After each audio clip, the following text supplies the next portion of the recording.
Alhamdulillah ala ni'ma'ih wa ala'ih.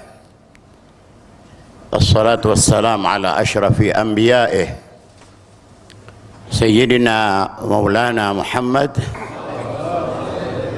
wa ala alihi wa sahbihi wa kaffati awliya'ih. Yaqulu Allah Ta'ala fi muhkami tanzilih wa huwa asdaqul qailin. Bismillahirrahmanirrahim. ولا تحسبن الذين قتلوا في سبيل الله أمواتا بل أحياء عند ربهم يرزقون. صدق الله مولانا العظيم. Para kiai, para asatidz, para sesepuh dan orang-orang tua yang saya hormati, Bapak Kiai Haji Wafiuddin, yang kesemuanya tanpa kecuali saya cintai dan hormati. Hari ini untuk saya satu kebahagiaan tersendiri mendapat kehormatan untuk bisa berada di tengah-tengah acara haul Sidi Syekh Abdul Qadir Al-Jailani qaddasallahu sirrah. Mengapa saya katakan satu kebahagiaan tersendiri? Saya jarang mendapat undangan untuk acara seperti pada siang hari ini. Sekaligus berarti acara ini menghidupkan dan mensyiarkan salah satu daripada syiarnya Allah, syiarnya agama Islam. Pada hari Sabtu kemarin, satu hari yang lalu, saya katakan bahwa di depan majelis saya, kalau kiswah Ka'bah dibangun dengan meminta biaya tidak kurang dari 50 miliar, saat dimana saya berada di Irak di makam Sayyidi Syekh Abdul Qadir Jailani, saya dapati makam beliau itu dikelilingi pula, tapi bukan dengan kiswah, dengan sebatas kelambu. Kalau Hajar Aswad dengan Ka'bahnya ditutup dengan kiswah yang biayanya begitu besar, saya kira kita sepakat bahwa Hajar Aswad itu tidak bisa memberikan arahan bimbingan kepada umat Islam seperti Sayyidi Syekh Abdul Qadir Jailani. Mengapa dimuliakan itu Ka'bah? Kenapa sampai biaya 50 miliar hanya sebatas untuk menutup Ka'bah dengan kiswah? Apakah tidak pantas seorang yang telah bisa memberikan hidayahnya, bimbingannya kepada umat Islam dalam jumlah yang begitu besarnya untuk dimuliakan makamnya, bahkan dimuliakan seperti juga dimuliakannya tempat-tempat orang-orang yang dimuliakan oleh Allah Subhanahu wa Ta'ala? Tentu sangat pantas sekali. Karena itu di dalam Islam dikatakan bahwa wa man yu'azzim sya'airallah fa innaha min taqwal. Kalau kita memuliakan Ka'bah, Ka'bah sebatas diziarahi, disanjung, dimuliakan. Syekh Abdul Qadir Jailani telah mencetak manusia-manusia yang mendapatkan hidayahnya Allah Subhanahu wa Ta'ala. Dalam ayat yang saya bacakan tadi berbunyi wala tahsabanna alladhina qutilu fi sabilillahi amwat. Jangan kamu sangka bahwa orang yang gugur di medan tempur itu atau dalam medan juang di jalan Allah, mereka itu mati. Orang-orang tertentu mengartikan Memang mufassirin menafsirkan bahwa mereka yang gugur di medan tempur. Tapi dalam kenyataannya Syekh Abdul Qadir Jailani huwa hayyun fi qabri, hidup di dalam kuburnya. Kita baca itu manaqib dari sejak kita kecil, kita baca, kita dengar. Dan itu bagian daripada wirid saya punya walid, Al-Habib Abdurrahman bin Ahmad As-Sagaf. Kenyataannya sepeninggal beliau pun juga menandakan bahwa beliau adalah hidup di alam kuburnya. Peristiwa Isra dan Mi'raj membuktikan kepada kita bahwa Nabi Muhammad saat dalam perjalanan Isra dan Mi'rajnya jumpa dengan Nabi Musa yang sedang sholat di atas kuburnya. Tapi pada waktu Nabi kita Muhammad berada di Masjidil Aqsa, Nabi jumpa lagi dengan Nabi Musa, bahkan jumpa dengan para nabi-nabi yang lain. Perjumpaan antara makhluk hidup dengan para arwah dari manusia-manusia yang sudah meninggal dunia, yaitu para nabi-nabi dan rasul. Bagaimana mereka jalan padahal mereka sudah meninggal dunia? Pengarang kitab Al-Barahin Tu'ayyid Ahlus Sunnah wal Jamaah yang ditulis oleh Profesor Kiai Haji Raden Abdullah bin Nuh mengatakan bahwa inna alamal barzakh taghlibu fihi ahkamul arwah ala ahkamil ashbah. Kehidupan arwah di alam barzakh itu ringan, berbeda dengan kehidupan arwah saat dimana roh itu masih di badan. Jadi ringan, kemana saja dia mau pergi dia bisa pergi. Contohnya saudara-saudara, itu para nabi padahal sudah meninggal dunia, tapi sebelum Nabi Muhammad ada di Masjidil Aqsa, masih dalam perjalanan, arwah mereka sudah lebih dulu masuk. Mengapa? Karena roh mereka, karena mereka sudah meninggal dunia, roh mereka menjadi ringan. Dari ringannya bisa lebih cepat dari kedatangan Nabi Muhammad SAW yang dibawa dengan kendaraan buruk. Sekadar contoh bahwa mereka itu hidup di alam barzakh mereka. Saya sekali waktu diundang oleh seorang dari Kalimantan Timur.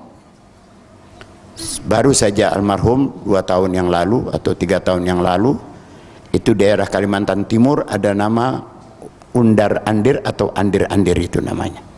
Di sana ada Kiai Sofyan Zuhri namanya.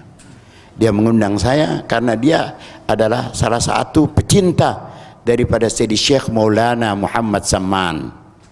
Dari pecinta Sayyidi Syekh Maulana Muhammad Samman. Tentu kita tahu kedudukan Syekh Samman di mata Sayyidi Syekh Abdul Qadir Jailani. Dia mengundang saya, ini almarhum Kiai Sofyan Zuhri. Dia mengundang saya karena dia ingin mengadakan acara haul Syekh Samman. Begitu dia jumpa dengan saya, ada kesepakatan antara saya dengan dia untuk datang di satu hari. Sampai di sana dia menceritakan bahwa saya sebelum bikin acara ini, saya pernah dirawat di rumah sakit karena saya mengendap penyakit tumor ya, di perut saya, di mana tumor itu besarnya seperti satu nampan, daging lebih yang besarnya seperti nampan.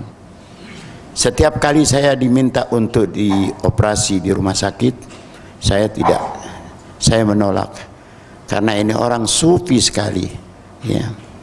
Dia tidak pernah mau berhubungan dengan hal-hal yang ya, kebanyakan orang lakukan lah.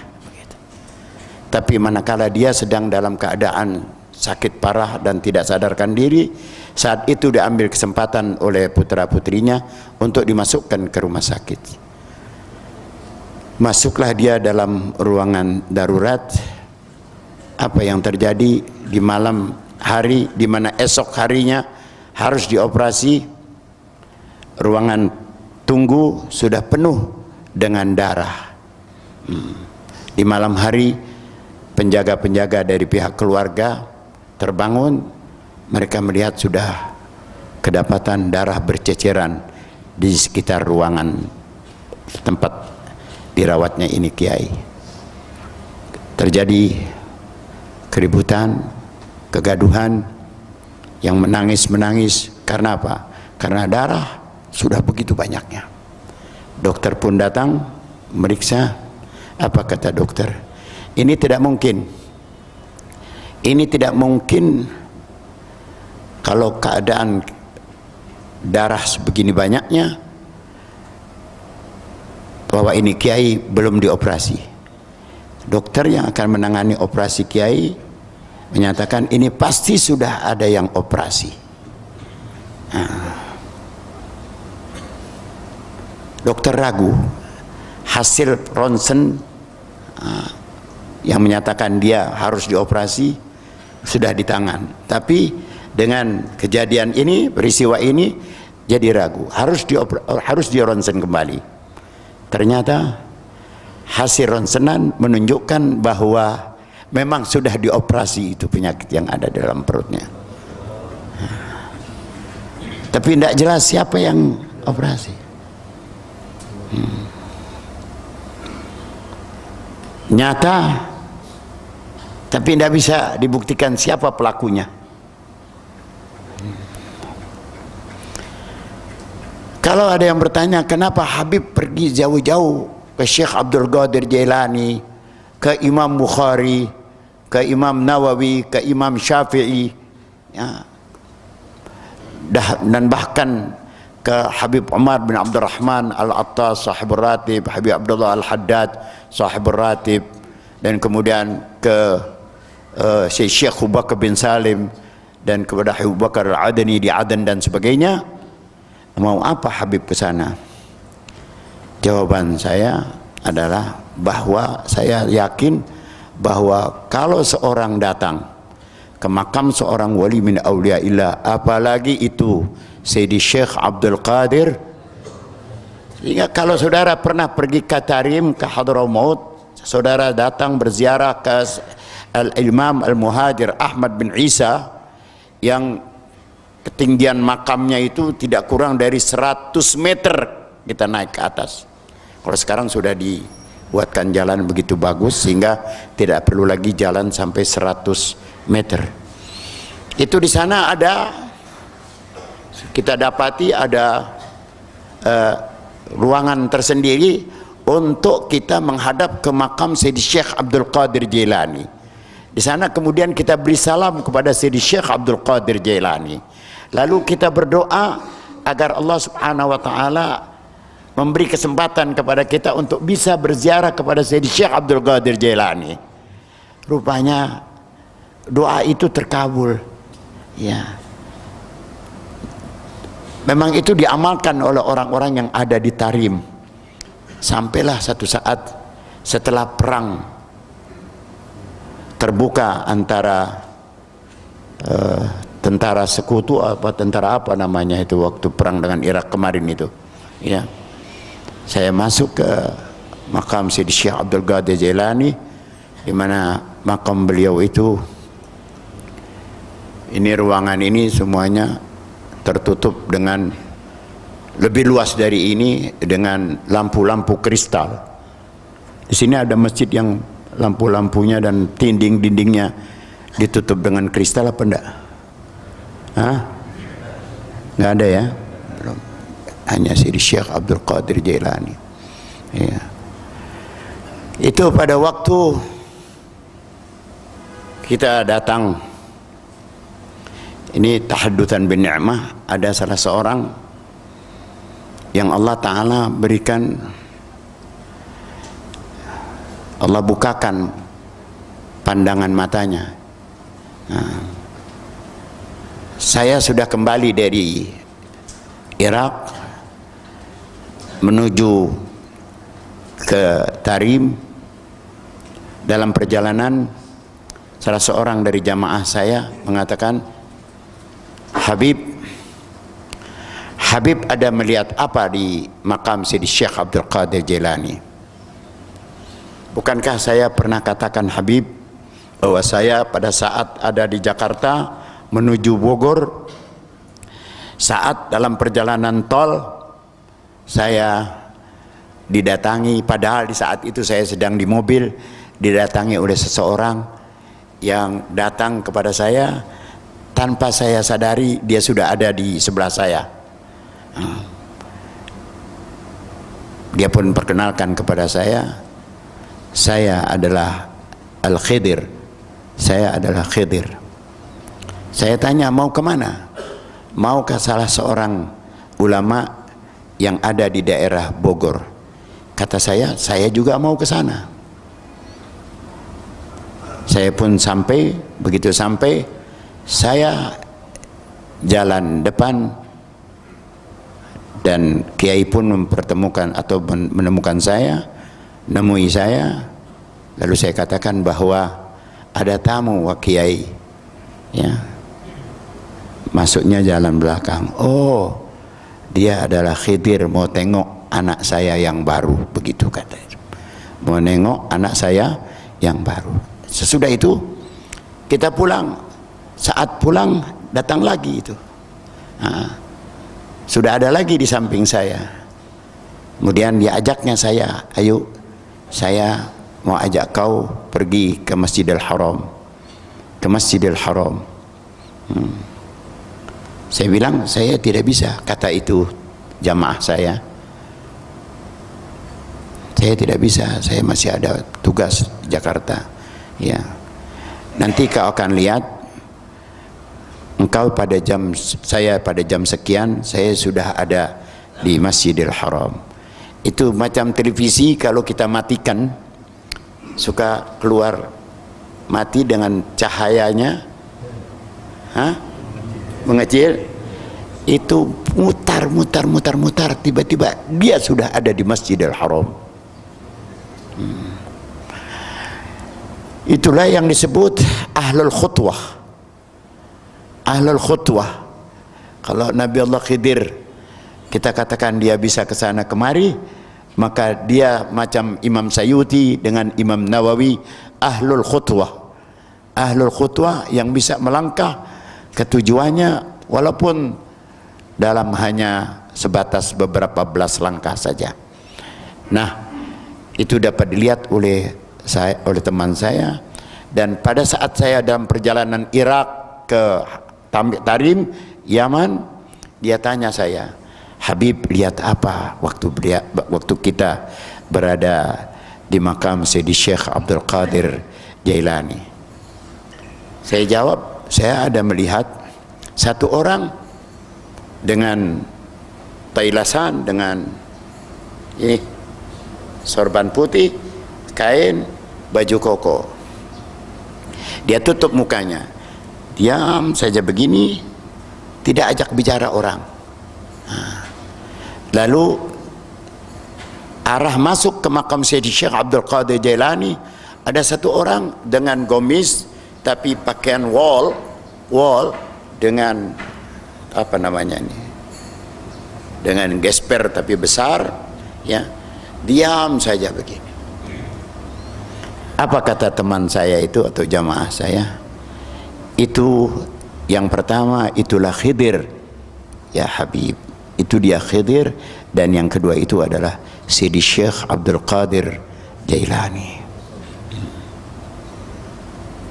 Kembali saya kepada cerita yang tentang orang Kalimantan Timur yang dari Undar-Andir tadi, yaitu Syekh Sufyan Zuhri. Waktu selesai dioperasi, selesai pemeriksaan bahwa dia adalah hasil dari operasian yang tidak jelas siapa yang operasi, dia segera minta pulang. Begitu sampai di rumah, dia dirawat oleh keluarganya saja tanpa ada campur tangan para dokter. Nah, artinya bahwa di antara aulia itu ada yang bisa melakukan apa yang tidak dilakukan oleh banyak orang, yang tidak bisa dilakukan oleh banyak orang. Seperti yang dimaksud dengan banyak yang tidak bisa melakukan apa yang tidak banyak bisa dilakukan oleh orang banyak, yaitu karena dia ahlul khutwah. Dalam waktu singkat dia bisa sampai ke tempat yang tidak bisa dilakukan oleh banyak orang, kecuali sekalipun dengan kendaraan yang begitu dahsyat datangnya. Nah, kemudian Syekh Sufyan Zuhri ini kemudian menceritakan kepada saya yang bahwa saya ini saat-saat akan bikin acara haul, saya selalu potong sapi sampai 8 ekor, sampai 8 ekor. Dan memang saya dapat isyarat bahwa pada saat Syekh Sufyan Zuhri ini bikin acara, Syekh Abdul Qadir Jailani, Syekh Saman ikut hadir dalam acara itu. Mudah-mudahan beliau-beliau itu dalam acara haulnya pada hari ini juga ikut hadir bersama kita. Kenapa bisa melakukan hal-hal yang luar biasa itu? Karena Nabi kita Muhammad SAW pernah mengatakan, inna lillahi ibadan law aradu arad. Allah memiliki banyak hamba-hambanya yang istimewa, yang apabila mereka mau, Tuhan ikuti kemauan mereka. Kalau mereka mau, Allah ikuti kemauan mereka. Oleh karena itu, kita jangan ragu dengan apa yang Allah telah berikan kepada mereka. Mereka Allah berikan keistimewaan. Di antara keistimewaan, pengarang kitab Al-Minhajus Sawi, Al-Manhajus Sawi, Al-Habib Zain bin Ibrahim bin Sumaid, beliau mengatakan, mencatatkan satu hadis dari Nabi besar kita Muhammad sallallahu alaihi wasallam, huduruka baina yadayil waliyi hayyan aw mayyita khairun laka min an tataqatta'a iraban iraba. Kehadiranmu di muka seorang wali, apakah itu wali masih hidup atau sudah meninggal dunia, masih lebih baik daripada engkau hidup dan mengisi hidupmu dengan ibadah, ya, sampai badanmu terpotong-potong karena hancur di dalam melaksanakan ibadah kepada Allah Subhanahu wa taala. Mengapa begitu? Karena dengan hadirnya kita di hadapan seorang wali, baik dia masih hidup atau sudah mati, di saat kita datang, kita berziarah, kita menyampaikan hajat kita kepada mereka, boleh jadi saat itu Allah Subhanahu wa taala sedang akan mengabulkan kepermohonan kita, doa kita, sehingga dari hasil kabulnya doa kita di hadapan para wali, apakah itu dia masih hidup atau sudah meninggal dunia, maka terjadilah perubahan berikutnya terhadap kehidupan kita. Hidup kita tambah berkah. Habib yang saya maksudkan tadi, pengarang kitab Al-Manhajus Sawi, memberikan contoh apa yang dimaksud dengan berkah. Memang berkah itu tidak bisa dilihat, sebab dia akan bertahap, ya. Terlihatnya itu akan terlihat sesudah orang itu mendapatkan keberkahan. Dan beliau memberikan contoh, misalnya ada satu orang punya anak, lalu pada saat itu dia mengadakan acara, lalu anak itu diberi nama. Setelah itu kita pun menghilang, tidak lagi melihat itu anak. Anak itu tentunya besar. Setelah sekian belas tahun atau sekian puluh tahun, kita datang ke rumah orang itu dan kita tanyakan, mana anak yang pernah kami saksikan saat baru saja habis melahirkan atau dilahirkan. Ternyata anak itu sudah besar. Keberkahan begitu juga. Memang kita tidak bisa lihat langsung, ya, itu keberkahan terlihat pada diri seorang, tapi itu baru hanya bisa kita lihat setelah kita lama tidak jumpa dengan si anak tadi. Karena itu saya ingin mengajak kepada kita semuanya, yakinilah bahwasanya para aulia yang ada di sekitar kita ini, mereka akan bisa memberikan bantuan kepada kita. Karena itu ada tawassul. Apakah itu tawassul Syekh Abdul Qadir Jailani, apakah tawassul yang biasa dikatakan orang bahwa itu adalah tawassul Syekh Maulana Hasanuddin.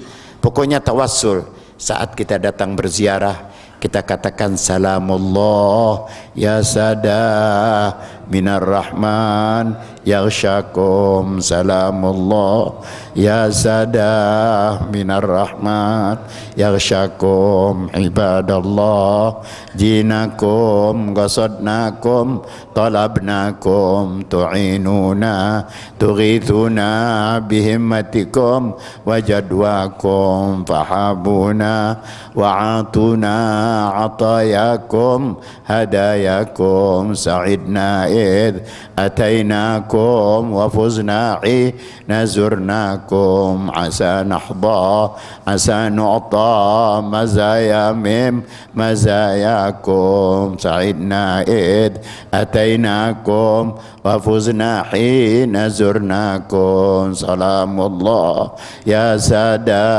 minar rahman yaghshakum wa sallallahu maulana wa sallama atainakum alal mukhtar syafi'na wa mungizna wa iyyakum salamullah ya sada minar rahman yaghshakum salamullah ya sada minar rahman yaghshakum. Yang kedua tawassul, yang orang banyak mengatakan bahwasanya ini adalah tawassulnya Syekh Syekh Maulana Hasanuddin. Ibadallah rijalallah aghithuna li ajlillah wa kunu aunana fillah asa nahdha bi fadlillah wa ya aqtab wa ya anjab wa ya sadatu ya ahbab wa antum ya ulil albab ta'alau wansuru lillah la ilaha illallah la ilaha illallah la ilaha illallah Muhammadur. Ada kitab namanya Al-Mawsu'atul Yusufiyah. Kenapa kita harus datang-datang minta kepada mereka? Memang bukan itu musyrik katanya. Kan Allah Ta'ala nyatakan bahwa jangan kalian menyangka bahwa orang yang gugur di medan peperangan atau yang meninggal dunia tapi dalam memperjuangkan ini agama, ya, itu lebih parah, itu lebih sakit orang yang berjuang sekalipun dia meninggal dunianya di atas tempat tidur.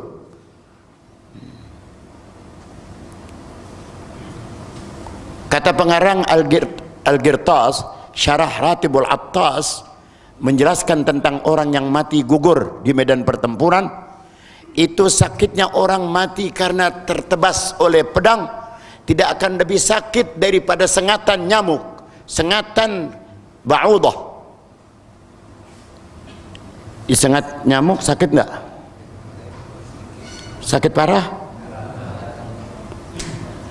Gatal-gatal aja ya. Gugur di medan pertempuran karena ditabas oleh orang kafir, ya, gugurlah dia, tidak akan lebih sakit daripada digigit seekor nyamuk. Sekarang kalau seorang ulama, apakah itu si Syekh Abdul Qadir Jalani atau yang lain para wali-wali kita ini, dia meninggal di atas tempat tidur. Dia berjuang dari muda, mereka wakafkan dirinya untuk umat. Akhirnya Allah Ta'ala perlihatkan, demonstrasikan karamah dari diri-diri mereka, yang lahir dari diri mereka. Tentu orang yang berjuang untuk menyebarluaskan ini agama dengan penuh penderitaan, nah, tantangan di sana sini jauh lebih parah, lebih berat daripada orang yang meninggal dunia dari karena bertempur melawan orang-orang kafir dan meninggal dunia setelah dirinya ditabas oleh pedang dan sebagainya. Itulah yang dimaksud wala tahsabanna alladziina qutilu fi sabilillahi amwatan. Buktinya mereka itu hidup, hidup dalam kubur mereka, di alam barzakh mereka. Saya kasih contoh. Di Jakarta ada ulama. Satu di antara mereka adalah Habib Ali bin Abdurrahman Al-Habsyi Kuitang. Ini di muka orang banyak, putra beliau almarhum Al Habib Muhammad di hari Minggu, di mana pengajian yang diwariskan kepadanya dari ayahnya yang dihadiri tidak kurang setiap minggu itu dari 30.000 orang, mengatakan bahwa sekali waktu ada seorang mayor jenderal tinggal di Tebet. Dia datang hadir mengaji setelah Abah meninggal dunia, setelah Habib Ali Kuitang meninggal dunia. Dia datang mengaji, tidak mau memperkenalkan dirinya siapa dia. Dia hanya kalau datang mengaji pegang itu tiang yang dipasang oleh majelis, ya, tenda yang terbuat dari awning. Begitu aja setiap minggu datang.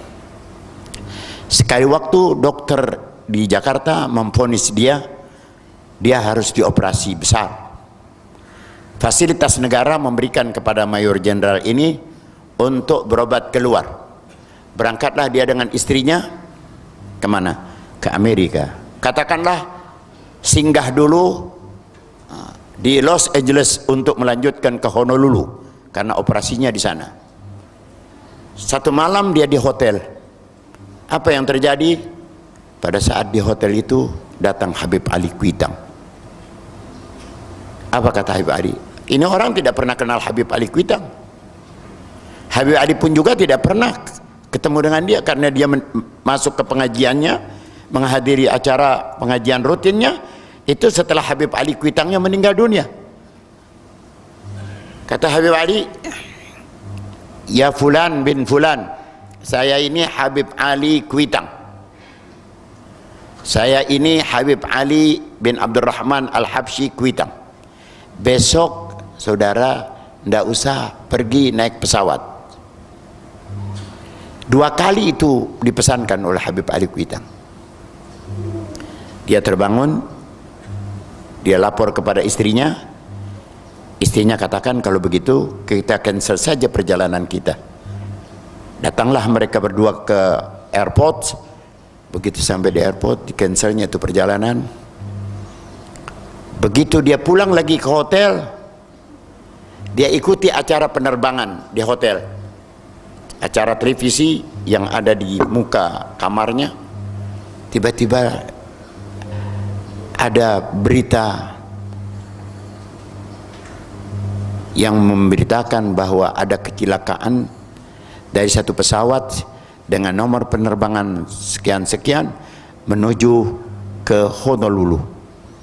Betapa terkejutnya dia. Begitu dia ingat, dia ambil itu tiket, dia periksa, dia cocokkan, ternyata itu tiket adalah tiket yang semulanya akan digunakan untuk penerbangan dia ke Honolulu. Segera dia telepon Jakarta, telepon anaknya, kasih tahu kepada Habib Muhammad ucapan terima kasih yang sebanyak-banyaknya, dan tolong engkau berikan sesuatu kepada Habib Muhammad sebagai tanda terima kasihnya aku yang abahnya Habib Ali Kuitang telah memberitahu bahwa aku tidak lagi boleh melanjutkan penerbangan ke Honolulu. Itulah makna inna lillahi ibadan law aradu arad. Allah memiliki manusia-manusia istimewa yang apabila dia mau, si hamba Allah itu mau, maka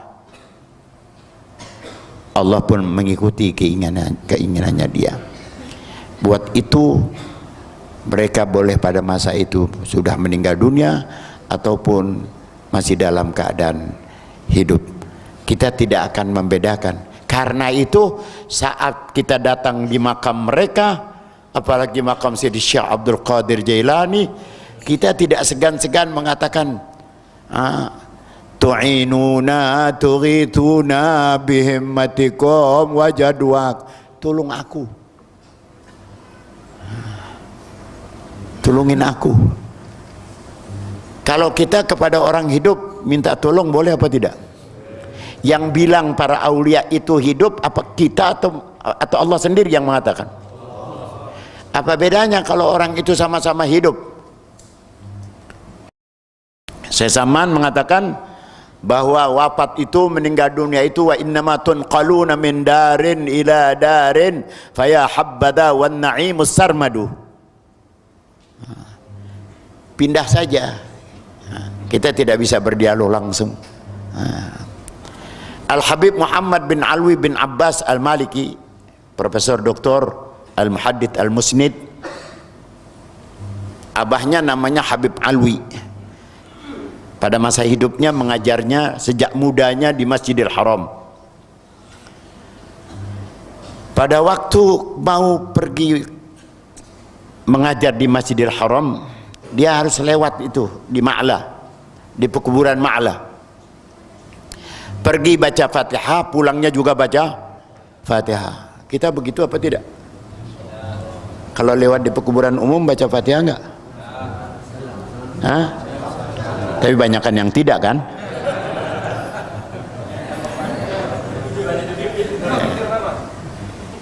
Kita diajarkan oleh orang tua-tua kita kalau lewat di pekuburan umum kita baca Fatihah. Apalagi di antara sekian yang dimakamkan itu mungkin saja pernah mengenal kita atau kita mengenal mereka. Dan kalau kita atau dia mengenal kita, mereka itu kita lewat saja dia orang tahu, apalagi kita beri salam. Contohnya mengenal pengarang kitab Ar-Ruh di Syekh Ibnul Qayyim Al-Jauziyah pernah menceritakan adanya seorang anak yang harusnya sudah datang berziarah karena dia rutin rajin menziarahi abahnya. Tapi hari itu dia tidak berziarah ke makam abahnya karena ada tetangganya mau meninggal dunia.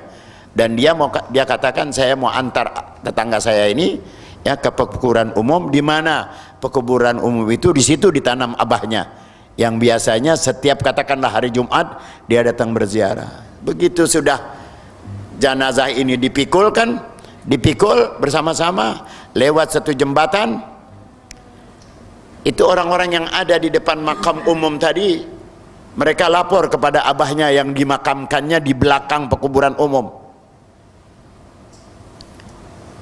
Kata yang dimakamkan di muka pekuburan umum lapor kepada sang bapak dari anak ini yang sedang mikul jenazah tetangganya, Pak, itu anak bapak lagi mau datang kemari, sedang mikul itu jenazah baru.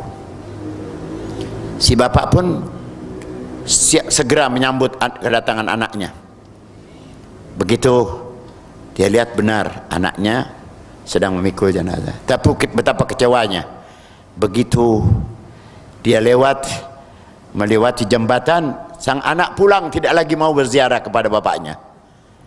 Kecewa berat ini bapak. Itu sampai ke rumahnya, malamnya sang bapak mendatangi anaknya itu sendiri, mengatakan kepada sang anak, kenapa engkau tidak jadi menziarahi aku, padahal aku senang sekali. Dan aku apabila engkau datang berziarah duduk di sampingku. Begitu orang tua kita kalau kedatangan kita menziarahi beliau. Karena itu yang biasa ziarah saja. Saya datang ziarah ke Syekh Abdul Qadir Jailani, bukan saya saja yang datang dari Indonesia, dari seluruh dunia datang berziarah. Itu Mama Armin Cibuntu itu pada masa hidupnya, ada kenal nama Buya Armin? Itu rajin betul itu ke sana. Ya. Padahal rumahnya terlalu jauh dari jalan besar, jauh. Tapi orang Cibuntu kok bisa sampai ke sana? Kok bisa sampai ke sana? Kalau datang pun bukan dengan 1-2 orang. Ya, dengan rombongannya. Dari mana duitnya orang daerah? Dari Cibuntu. Kita dikasih rumah di tanah di sana pun nggak mau, saudara. Tapi dia bisa datang ke sana. Tentu datang dari Sidi Syekh Abdul Qadir Jailani. Mungkin kalau saya cerita hanya sebatas cerita-cerita karena itu termasuk cerita lama, saya akan membawakan satu cerita yang saya ambil dari satu kitab yang ditulis langsung oleh Profesor Dr. Al-Mufassir Syekh Muhammad Mutawalli Sya'rawi, seorang ahli tafsir dari Mesir yang baru beberapa tahun saja yang lalu meninggal dunia, dengan tema Ana min sulalatin Nabi. Artinya ana min sulalatin Nabi, saya dari keturunannya Rasulullah sallallahu alaihi wasallam. Sekali waktu ini mantan menteri wakaf Mesir ini pernah ngambek, kata orang Betawi, ngambek dengan Sayyidatuna Zainab. Sayyidatuna Zainab bintul Imam Hussein bin Ali bin Abi Talib, cucu dari junjungan kita Nabi besar Muhammad. Dia ambeki, paham nggak orang kita ambekin tuh? Marah ya, marah kepada orang yang sudah meninggal dunia 1000 tahun lebih. Pantas apa enggak? Kacau nih kalau begini nih. Bagaimana kok profesor doktor marahin, ngambekin seorang yang udah meninggal dunia 1000 tahun yang lalu, 1300 tahun yang lalu. Ini anak sekarang bilang nggak nyambung. Masa ngambekin orang yang sudah meninggal dunia? Alasannya apa? Beliau pada saat itu masih memberikan kuliah di Al-Azhar. Dia masih terus ngejar ilmu pengetahuan dan ikut kuliah. Beliau punya teman lebih tua umurnya, bernama Syekh Abdul Fattah. Ini Syekh Abdul Fattah ada punya keistimewaan. Makanya jangan sembarangan orang menuduh seseorang hanya karena penampilannya, karena tuanya. Ini kebanyakan orang menilai orang itu dari pakaiannya, jadi penampilannya, sehingga nggak suka menghormatin orang yang barangkali kalau melihat penampilan itu orang nggak ada apa-apanya. Kenapa? Nabi ajarkan innallaha khaba'a asya'a fi asya'. Allah menyembunyikan 4 hal dalam 4 hal. Di antara lainnya menyembunyikan seorang kekasihnya, yang dalam istilah agama seorang walinya, di tengah-tengah hambanya. Oleh karena itu jangan suka menghina siapapun juga dia hanya karena penampilannya. Ini kalau cerita begini ini nggak akan selesai sampai jam 2 nih. Bagaimana saudara-saudara? Ya, sampai jam 2 saja ya. Zuhurnya jam berapa?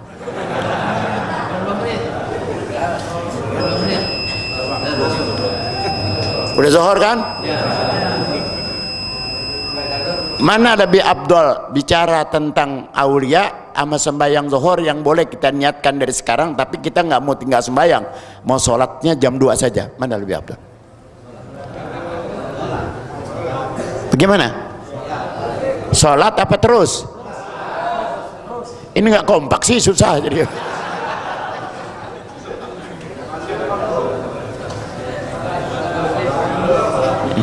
Sedikit lagi aja ya, nggak apa-apa lah. Saya jadi menyimpang dari cerita tentang Syekh Muhammad Mutawalli Sya'rawi ini sebentar saja. Dulu di Hadramaut ada seorang Habib, kakek-kakek dia kalau jalan kayak saya begini bawa tongkat. Anak muda-muda di masjid ejekin ini orang tua, karena mereka pikir ini kakek-kakek nggak ada apa-apanya, nggak ada apa-apanya kakek-kakek, jadi dibercandain, dipimpong sana pimpong sini. Sekali waktu imamnya nggak ada, itu masjid imamnya nggak datang, ya tentu kan sholat harus diimami. Cari-cari nggak ada yang lebih tua lebih dari orang yang selama ini dipimpong oleh anak muda, dipermainkan oleh anak muda. Paksa dia jadi imam, dia menolak habis-habisan. Tidak bisa, kata anak muda. Orang semasjid tunjuk dia, digendongnya itu si kakek, ditaruh di pengimbaran, mulai sholat jahar, katakanlah sembahyang isya. Bismillahirrahmanirrahim, alhamdulillahi rabbil alamin, selesai waladhdallin amin, mulai baca surah. Itu pada waktu dia bismillahirrahmanirrahim Alhamdulillahi Rabbil Alamin. Nisab pertama, dengan sab kedua, ketiga, keempat, lihat ini imam kok ada suaranya aja tapi orangnya nggak ada. Udah pernah dapetin belum yang begitu tuh? Sama saya belum pernah juga. Karena dalam sholat makmum stop, diam di tempat, nggak melakukan reaksi. Selesai salam. Yang kedua juga begitu. Pada saat nanti itu mau rukuk, ya, katakanlah surahnya walam yakul lahu kufuwan. Ada lagi dia itu, nongol lagi dia. Ya, ada lagi di pengimbaran. Allahu Akbar, sami Allah liman hamidah, Allahu Akbar, Allahu Akbar, Allahu Akbar, Bismillahirrahmanirrahim, Alhamdulillahi Rabbil Alamin. Ada suara, rupa tidak ada. Sampai Assalamualaikum warahmatullahi, Assalamualaikum warahmatullahi. Itu semua jamaah nggak kasih kesempatan dia, tangkap.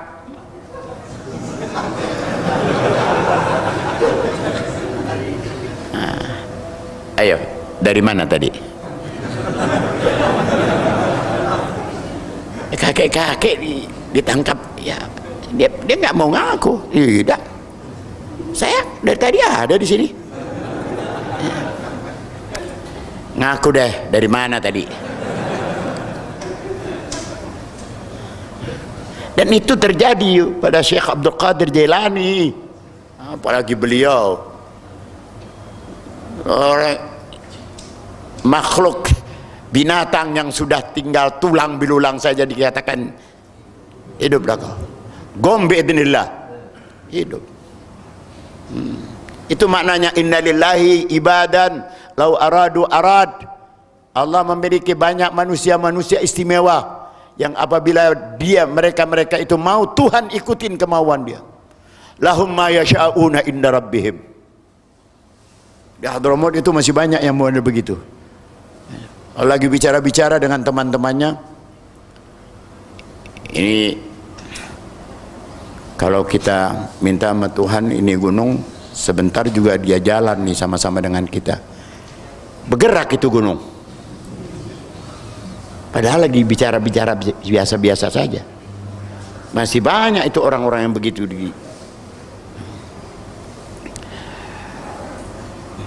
Ngomong apa tadi? Imam sudah akhirnya nggak bisa bergerak dia. Tiba-tiba dari bawah kakinya ini, dari badannya ini keluar air. Tambah mencurigakan. Akhirnya dia ngakui, saya baru saja dari Bombay. Dari Yaman ke Bombay ngapain saudara-saudara? Kan lagi sholat kok dari Bombay. Saya baru saja dengan teman-teman saya dari seluruh dunia mengangkat satu kapal laut yang berisikan penumpang yang begitu banyak dan barang-barang yang begitu banyak untuk kami angkat ke permukaan, karena itu kapal sudah akan tenggelam dan karam. Kok bisa jalan dari jarak jauh sampai ke Bombay? Itu dia namanya ahlul khutwah.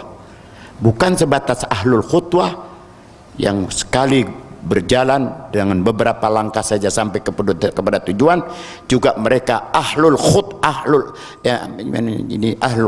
dan ahlul darak dipanggil.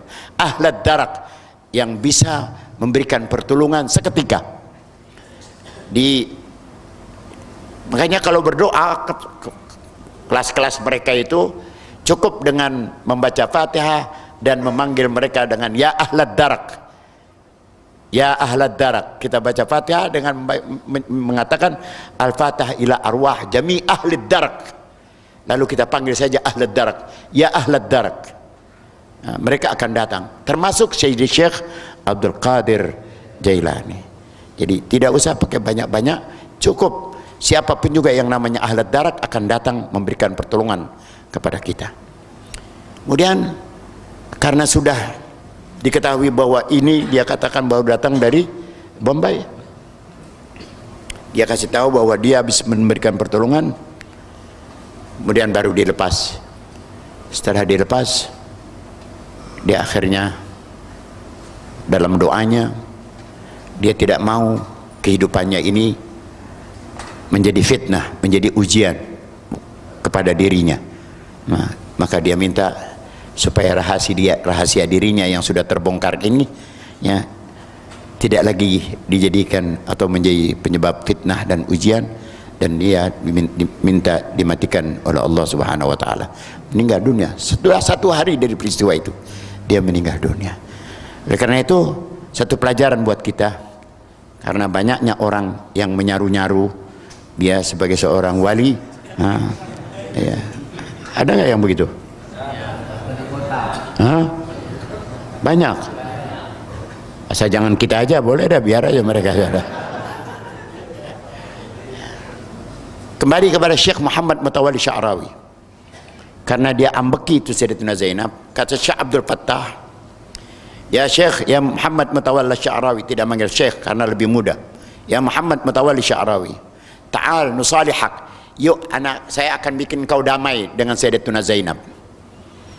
Ini bukan kelas ringan kalau bisa bicara mendamaikan orang yang sudah meninggal dunia dengan yang masih, yang hidup aja susah, bagaimana yang masih. Sudah akhirnya datang berbetulan dengan hari maulidnya Sayyidatuna Zainab. Kalau di Mesir itu tidak panggil haul ya, dirayakannya hari maulidnya, maulid Sayyidi Syekh Ahmad Al-Badawi, maulid Sayyidi Syekh Al-Imam As-Sayyuti dan seterusnya. Nah, sudah pulang ya, dari masjid Sayyidatuna Zainab, maka Syekh Muhammad Mutawalli Sya'rawi mempersilahkan Syekh Abdul Fattah untuk beristirahat di kamarnya. Istirahat. Saat Syekh Muhammad Mutawalli Sya'rawi sedang istirahat juga di sofa, tiba-tiba di saat dia sedang bermimpi, pintu rumahnya tuh diketok orang. Begitu dia buka, apa yang dia dapati? Oh, ayahnya datang dari desa. Ayah dari Syekh Muhammad Mutawalli Sya'rawi datang dari desa. Kemudian setelah duduk istirahat, dia bilang, ya Abah, Abah datang di saat saya sedang dalam mimpi yang mengasyikkan. Abah, mimpi apa engkau hai anakku? Aku mimpi bertemu dengan Sidna Zainab. Orang Mesir bilang Sayyidatuna Zainab, panggilnya Sidna Zainab, dengan Sidna Zainab.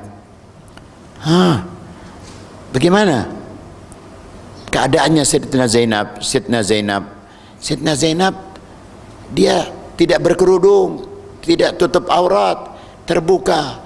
Begitu dikasih tahu bahwa Sayyidatuna Zainab datang menemui saya Syekh Muhammad Mutawalli Sya'rawi dalam keadaan buka-bukaan, artinya tidak berhijab.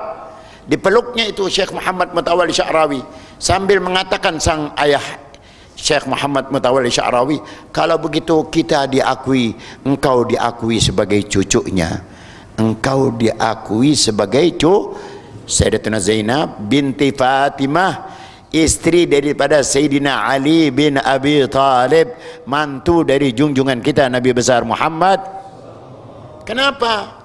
Dari cerita itu dia bisa mengambil kesimpulan bahwasanya dia adalah salah seorang cucu daripada Sayyidatuna Zainab, yang arti cucu daripada Rasulullah. Tentu seorang nenek tidak perlu kalau jumpa dengan cucunya dia harus tutup aurat rapat. Hah? Nenek kita kalau nemukan kita, ingin jumpa dengan kita, apa perlu tutup muka apa tidak? Tidak. Nah, itu tandanya dia diakui. Sudah. Apa kata Syekh Muhammad Mutawalli Sya'rawi? Saya tadi sedang mimpi, engkau datang hai abahku. Lalu aku pun sedang bertanya kepada Sayyidatuna Zainab, kenapa engkau membiarkan aku ya Sayyidatuna Zainab, ya Siti Zainab, ya Aku dalam keadaan sakit di saat-saat aku butuh mengikuti ujian untuk kenaikan tingkat. Apa kata Sayyidina Zainab? Dialog orang hidup dengan orang sudah meninggal dunia. Dialog ini. Dan yang itu bisa dibuktikan hasilnya. Kenapa engkau biarkan aku sakit? Engkau tidak doakan aku supaya aku tidak mendapatkan atau tidak dalam keadaan sakit saat akan ujian. Apa kata Sayyidina Zainab? Aku sudah tahu bahwasanya engkau akan Allah naikkan pangkatmu 5 kali tingkat daripada apa yang kau inginkan.